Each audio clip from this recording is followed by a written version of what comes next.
Wrestling, I'm Ari Tepkin. Big 12 Radio is presented by Modelo. You can hear us on TuneIn and watch us on Big 12 Studios, which you can find out where to watch us via Big12Studios.com, YouTube, Roku, Tubi, Amazon Prime Video, many other platforms as well. Check out Big12Studios.com to find out where you can watch us. And we always like to check in on the comments on the YouTube channel if you want to get involved with our show, as it's interactive. All right, there was no Big 12 basketball last night, which means we've got 4 games tonight on the slate. None of them really stand out, maybe aside from BYU, Oklahoma State, but there's UCF visiting Houston. UCF coming off that win over Texas Tech is a 14.5-point underdog in Houston.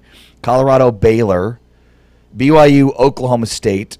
BYU is 6.5-point favorite in that one on the road, and that's the late game tonight. So is Arizona State and Utah, a game that's pretty meh in the Big 12 hierarchy. James, any opportunities here for upsets? Could UCF beat Houston, and then Oklahoma State trying to get its first quad one win hosting BYU tonight? I think Oklahoma State can beat BYU in Stillwater. That's probably the game I would circle for best chance of an upset. But when I look at the slate, Houston and UCF, which is the first game tonight, that's the one where if UCF somehow won that game, it'd probably be really good for the league. Like, that would vault them into the top 25, probably make them a top 6 or 7 seed in the NCAA tournament, but I just don't see it. Like, Houston's formula makes them so dangerous in March. And we're deep enough now into the Big 12 slate that when I look at stats and break these teams down analytically, I eliminate what they did in the non-conference, because your team in November and even early December is very different than it is in the month of February. Everybody's clicking now in the Big 12. Even the teams at the bottom of the league. Oklahoma State's getting better. Utah's getting better. Colorado's had some nice wins as of late. Baylor is finally starting to pick it up. But I look at Houston, and I don't see a lot of flaws with this team. They're the best free throw shooting team in the league at 81% as a team.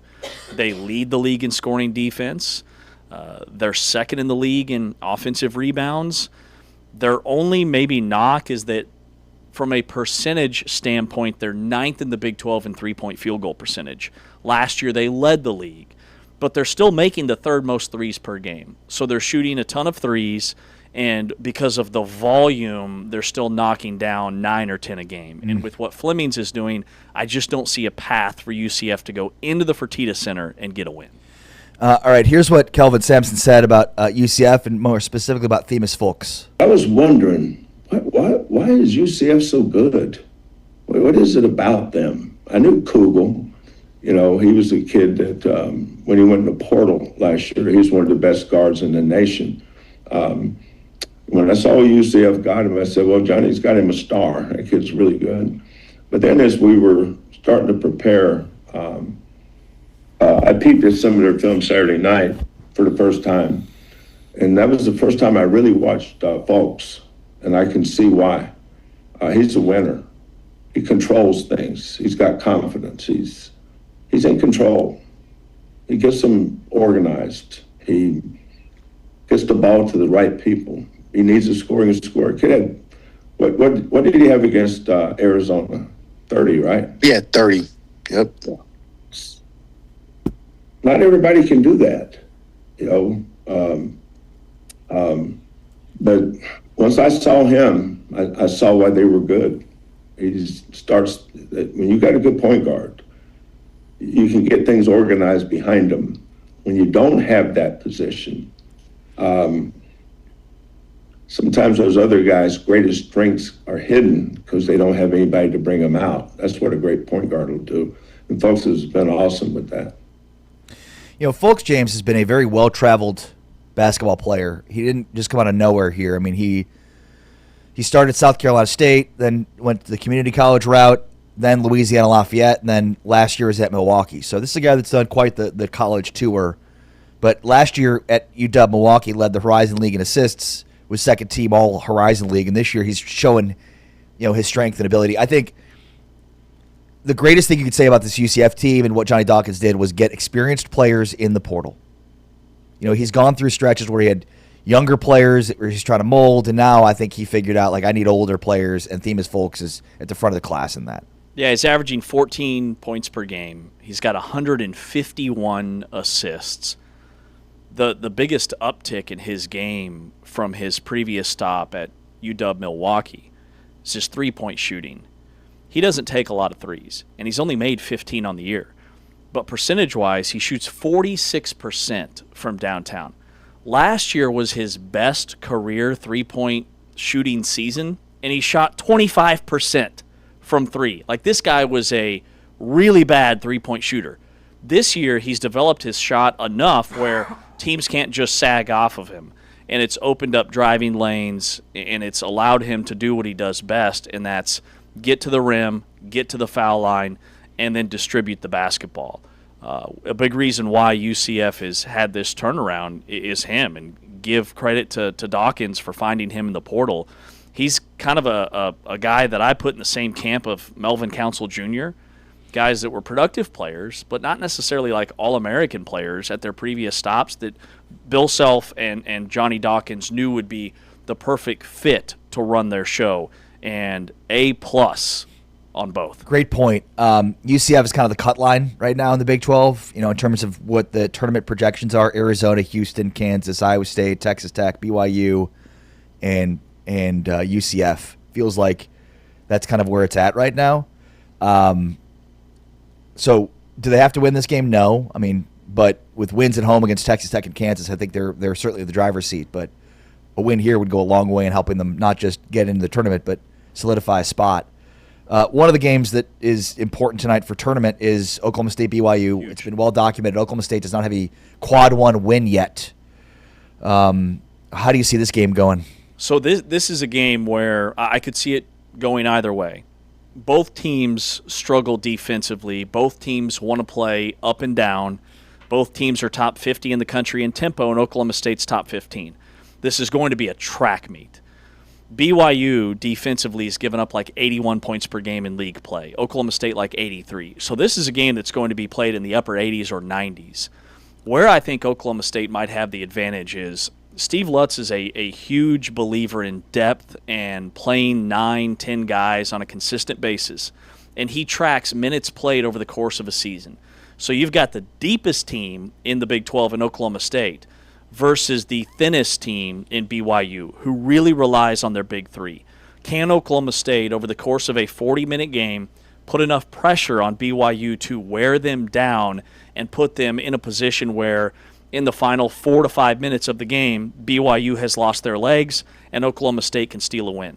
That is the path for the Cowboys. This would be kind of a signature win for both teams. It would not be a quad one win for BYU, as Oklahoma State's 67th in the net.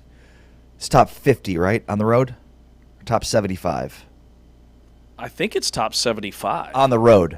In true road games. Okay, so this would be a quad one for BYU then. Here's what Kevin Young said about not having a quote unquote signature win for BYU yet. Not worried. I mean, that's the beauty, the blessing and the curse of being in this league. It feels like every night, for the most part, is a night where you have an opportunity to get a big win. And look. We just try to focus on what's in front of us. That's kind of been my message to the guys ever since I've gotten here. But we're a battle-tested group. We're a couple shots away, from being able to have some of those. And for me, that just gets more fire in the belly to get it right. BYU is 15th in the net and 15th in KenPom, which is sort of amazing. They are 10th in KenPom offense, but 32nd in KenPom defense. That continues to be an issue. It was an issue for BYU last year. Here's what Kevin Young said about the defense so far. Yeah, it hasn't been good enough. I mean, that's something. I came in over the weekend and yesterday and watched every single one of our defensive possessions from Big 12 play and have a pretty good feel for, things that we need to adjust. I think, every team is different. Every team that you coach is different, and I think that's a challenge, I think, for all college coaches with how much the rosters change. And so what worked last year may not work with this year's team. I think, we're trying to simplify, take a less is more approach, allow our guys to maybe make a little bit more plays, tilting on aggression and less on so scheme heavy. I think that's something that probably has put our group in mud a little bit. So that's an area we're trying to focus on. And then you also have to get, and I wouldn't say the quality of the opponent. every team you play is good. So I think where it's been, there's like in the NBA, and this is no disrespect to any team or player that we've played, but in the NBA there's a website called Second Spectrum that's like the analytic website on steroids, and there's like a shot luck metric in there. And we would be on the very wrong end of that spectrum right now. I feel like every guy who is not a great shooter or having a struggle has really teed off on us. So that's something that we're adjusting. Maybe we're giving guys the ball has been finding the right people in a lot of instances, but we've got to do a better job of still getting to contest there and so forth. So I think there's a lot that goes into it, but the bottom line is our defense has been poor the last several games, and those are kind of the reasons as to why we're trying to fix them. So are guys just going off that BYU isn't expecting to shoot the ball as well, or is BYU giving them too much room to operate, and that's why they're making those shots? I think it could be a little bit of both, and it sounds like Kevin Young's going to clamp down in this approach of we're going to put an extra emphasis on the stars and make the other guys beat us. I think that's going to look a little bit different for BYU now defensively. Matchup-wise, this is a tremendous matchup for BYU because Oklahoma State is a smaller, peskier team. Yeah. Those are the type of teams that BYU thrives against. There's not a player on the floor that's going to be able to guard A.J. DeBonsa. He could be going off for another 30 or 40-point game tonight.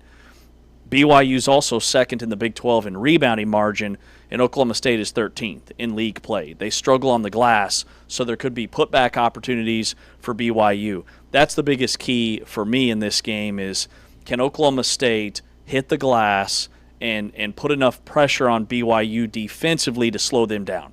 Last year on paper it was a very similar spot in Stillwater where it looked like, hey, maybe that's one Oklahoma State can steal. And BYU went into Stillwater and rolled them on their home floor. The minutes thing was a non-factor. So this one's intriguing tonight for a lot of reasons. That's James Westling. I am Ari Tepkin, taking a look at tonight's slate of Big 12 hoops. Let's talk about it with Eric Bailey, our friend from the Tulsa World, about this two-game stretch here for Oklahoma State. Pretty impactful if they're trying to get a quad one win. Certainly two opportunities here with BYU tonight at home and then Arizona on Saturday. Eric Bailey is next. This is Big 12 Today on Big 12 Radio, presented by Modelo. Heard on TuneIn, watched on Big 12 Studios.